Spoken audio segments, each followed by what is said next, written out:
Baik, Assalamualaikum warahmatullahi wabarakatuh. Hari ini kita akan belajar tentang controller tuning ya, penalaan pengendali. Nah, penalaan ini adalah suatu proses di mana kita menempatkan atau menyelaraskannya dengan sesuatu. Ya, jadi dalam konteks ini, penalaan pengendali bertujuan untuk mendapatkan nilai parameter pengendali yang sesuai dengan kebutuhan proses. Nah, parameter pengendali itu yang ditentukan itu meliputi gain atau KC-nya, atau proportional band-nya, atau waktu integralnya, atau waktu derivatifnya. Dalam PID ini kan ada, kita juga mengenal ini ya, ada proportional band, ada waktu integral, dan waktu derivatif. Nah, pertama ada metode kurva reaksi. Ya, ini didasarkan atas tanggapan undak sistem proses. Nah, ya, jadi undak itu yang dimaksud seperti tanggapan yang bertingkat-tingkat ya, tanggapan yang bertingkat-tingkat untuk sistem proses. Nah, asumsi yang digunakan adalah proses sebagai sistem orde 1 disertai di time, waktu mati. Ya. Jadi, langkah metode kurva reaksi adalah, jadi pengendali itu kan kita bisa sebenarnya set ke manual. Jadi kan ada, ketika kita set dia di auto, maka dia akan menjalankan suatu sistem pengendalian proses di mana proses itu betul-betul dikendalikan oleh pengendalian. Nah, kalau kita set ke posisi manual berarti ada masukan yang secara manual kita masukkan lagi. Nah, untuk melakukan metode kurva reaksi ini, maka kita harus set dulu pada posisi manual. Kemudian kita lakukan sedikit perubahan mendadak pada sinyal kendali. Nah, kalau bisa perubahan itu jangan terlalu besar. Sebaiknya kurang dari 10%.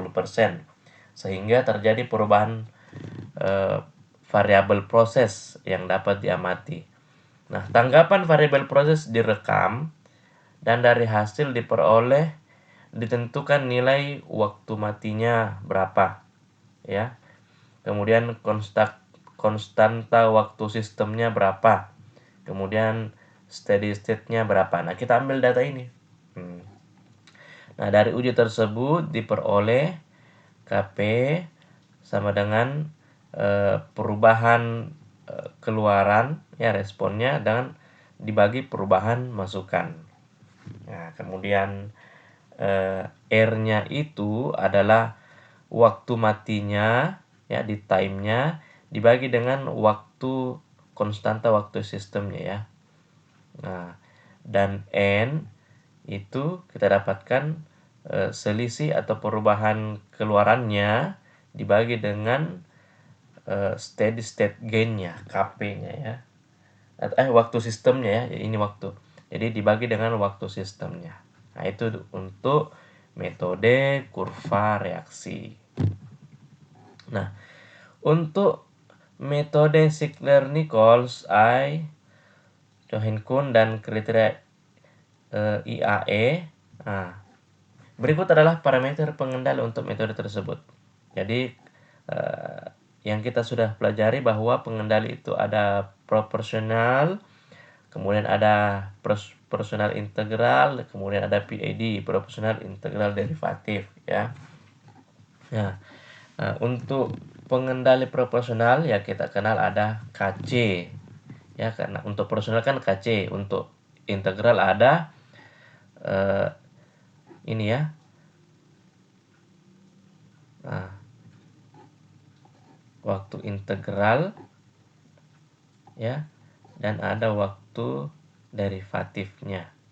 Nah, kemudian untuk Ziegler-Nichols ya, maka rumusnya adalah ini ya. Jadi konstanta dari waktu sistemnya berapa, kemudian kita bagikan dengan steady state gain-nya ya, dikalikan dengan waktu mati.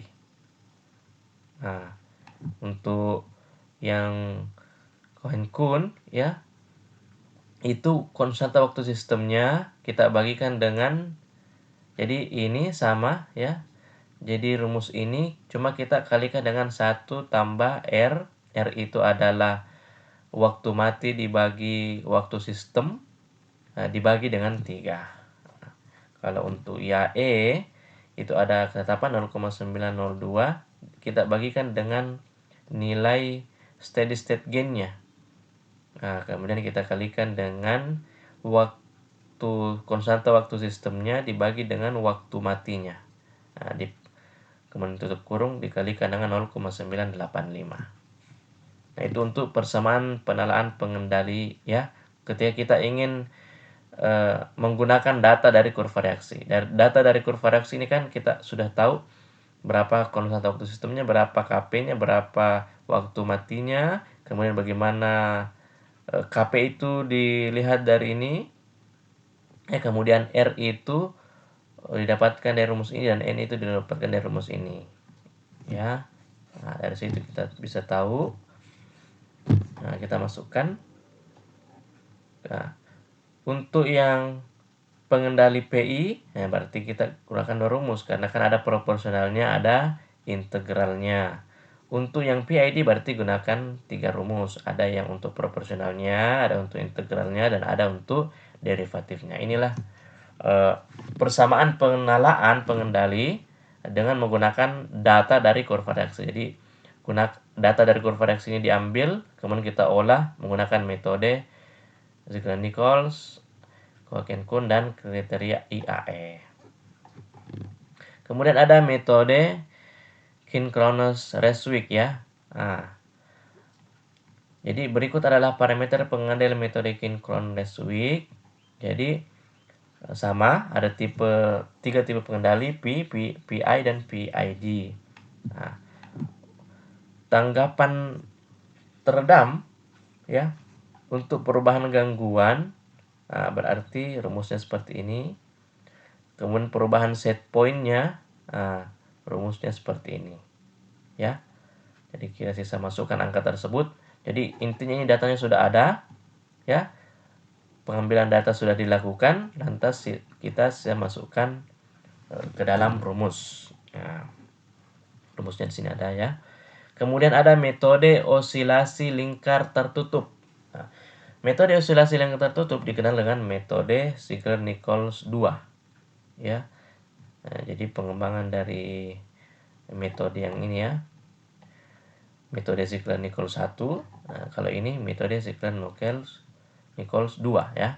Nah, pada prinsipnya dalam lingkar tertutup dibuat kondisi osilasi yang alami. Ini terjadi ketika pergeseran fase hanya disebabkan oleh sistem proses. Dengan kata lain, pengendali pada modus proporsional saja. Nah, ya. Jadi kalau kurva reaksi itu dia hanya terbatas pada sistem order 1 ya.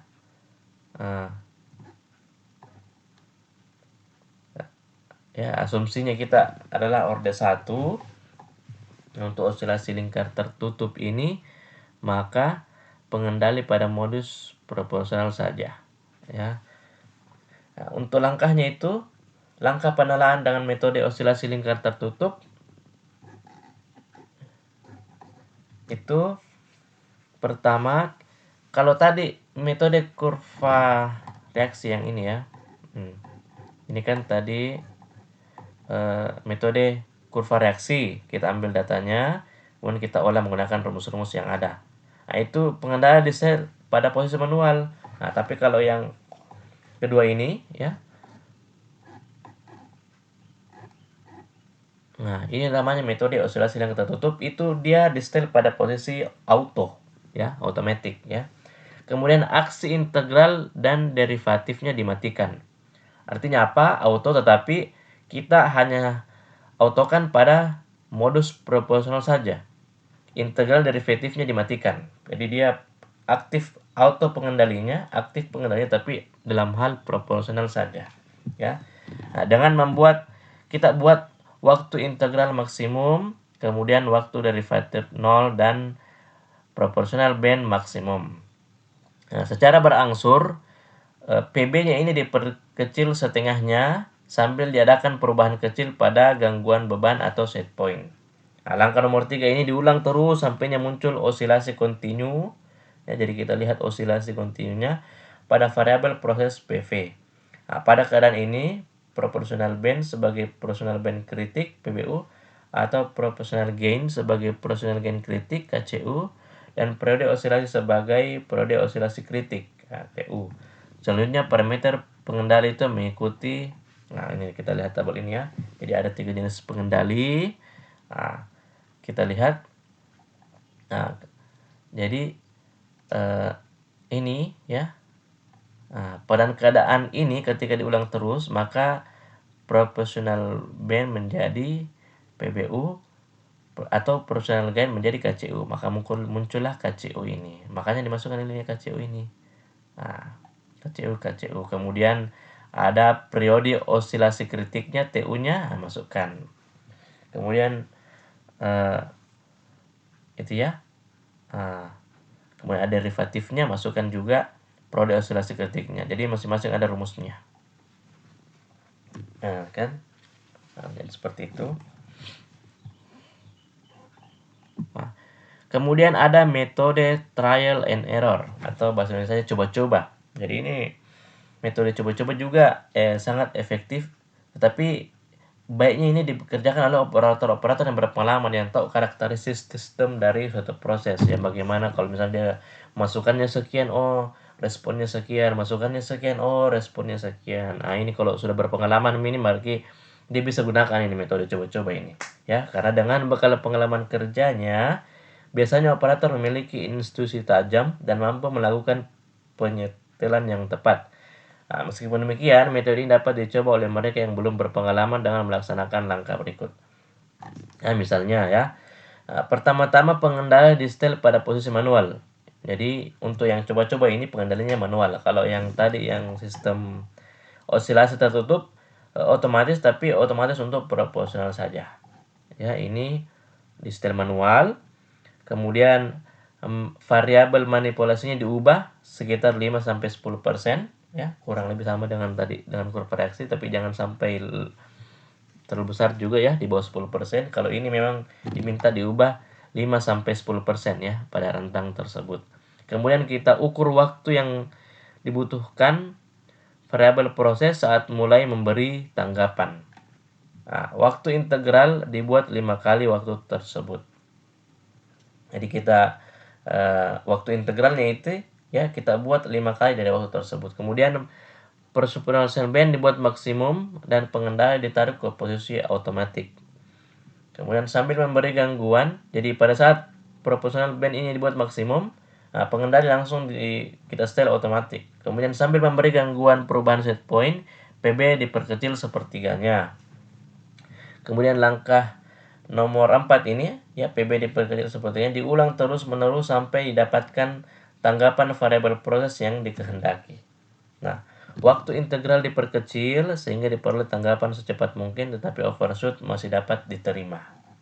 Nah, itu untuk pengendali personal integral. Kalau ini personal integral derivatif, berarti caranya proportional band dibuat maksimum, waktu integral juga maksimum, waktu derivatif itu dinolkan, diminimumkan, nolkan ya.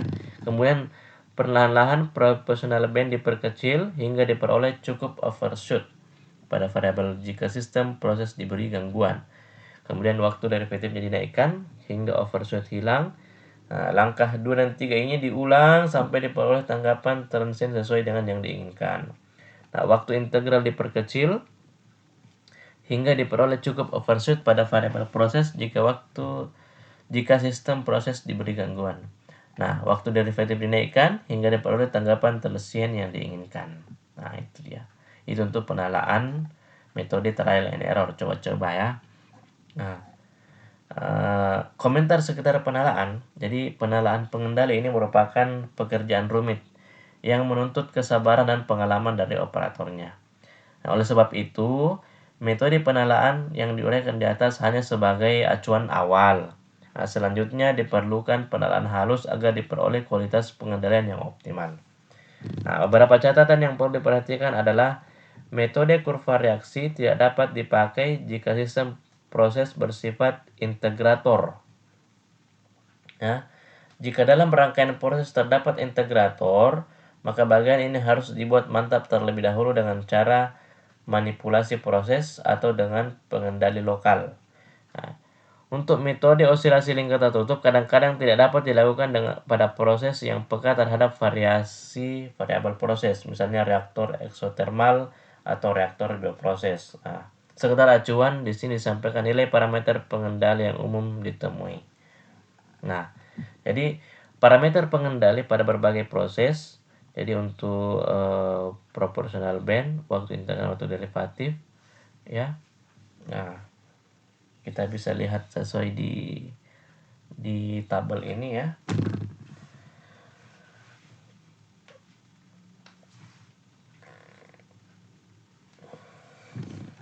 Ya, kalau kita lihat di sini ada delta H max, itu adalah persen penyimpangan maksimum level yang diinginkan. Nah, ya.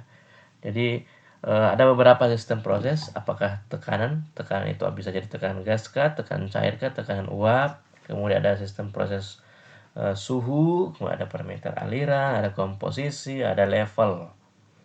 Nah, ya. Jadi untuk parameter pengendalian tekanan gas itu proportional band itu sudah cukup ya, untuk integral tidak perlu ya. Tekanan cair proportional band itu 50 sampai 200%. Kemudian waktu integral itu 0,1 sampai 0,25 menit. Nah, kemudian tekanan uap itu 10 sampai 50%, waktu integralnya itu 2 sampai 10 menit ya. Kemudian waktu derivatifnya 0,1 sampai 2 menit. Nah, jadi seperti itu ya untuk berbagai sistem proses. Baik, demikianlah materi tentang penalaan pengendali ya. Mudah-mudahan bermanfaat. Kurang lebihnya mohon dimaafkan. Terima kasih. Wassalamualaikum warahmatullahi wabarakatuh.